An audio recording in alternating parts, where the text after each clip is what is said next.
Bienvenue aux ateliers d'Isa et c'est encore dans ma superbe Champagne que je vous présente ma vidéo du jour. Aujourd'hui c'est un produit dont je vais vous parler, un produit que j'affectionne tout particulièrement.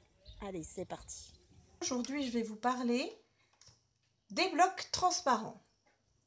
Alors habituellement on les trouve dans le commerce sous cette forme-là, mais ceux de Stampin' Up sont différents.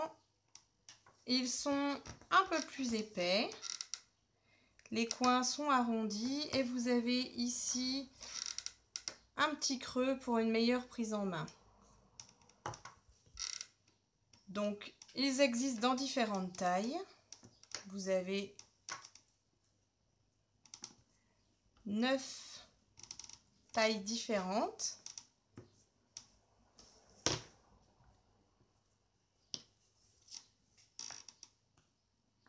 Il m'en manque une, mais je vais y remédier très prochainement.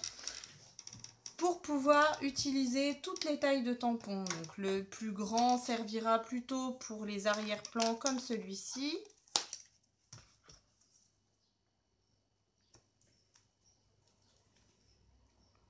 Et comme ça, ainsi, pouvoir y mettre le tampon en entier. Mais lorsque vous avez des tampons un peu plus petits, vous avez quand même de quoi faire là, suivant la taille de votre tampon. Pour les grandes phrases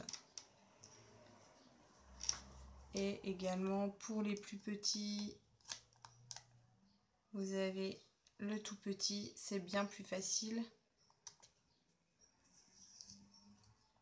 pour adapter.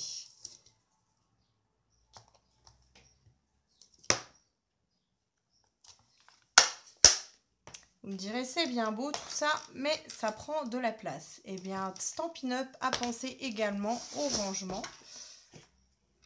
C'est sous forme d'une mallette qui se présente comme ceci et où l'on peut ranger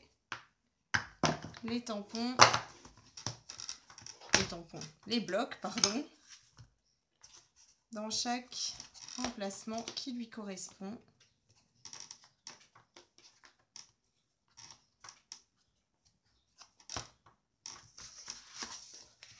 Avec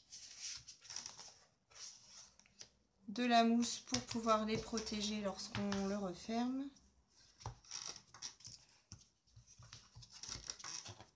Et donc celui-là, eh ben, c'est celui qui me manque. Donc lorsque vous recevez la mallette, vous avez des petits morceaux de mousse. Et en plus, ces morceaux-là, vous pourrez les réutiliser après pour faire...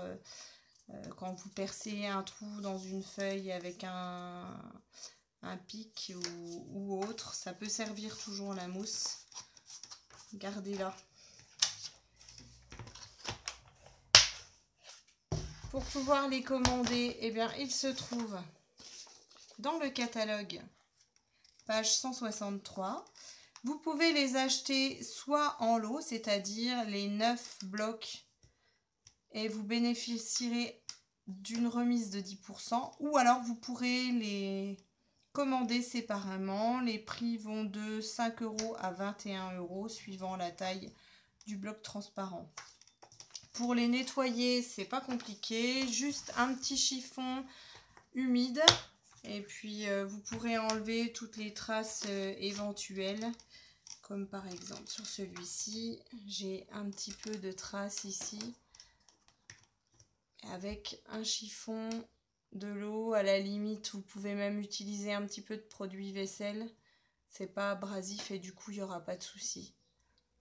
Et ça retrouvera son éclat d'antan. Et voilà. J'espère que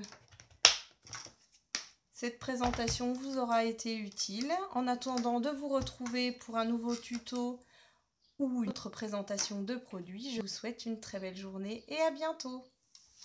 C'est ici que s'achève ma vidéo. Je vous dis à très bientôt.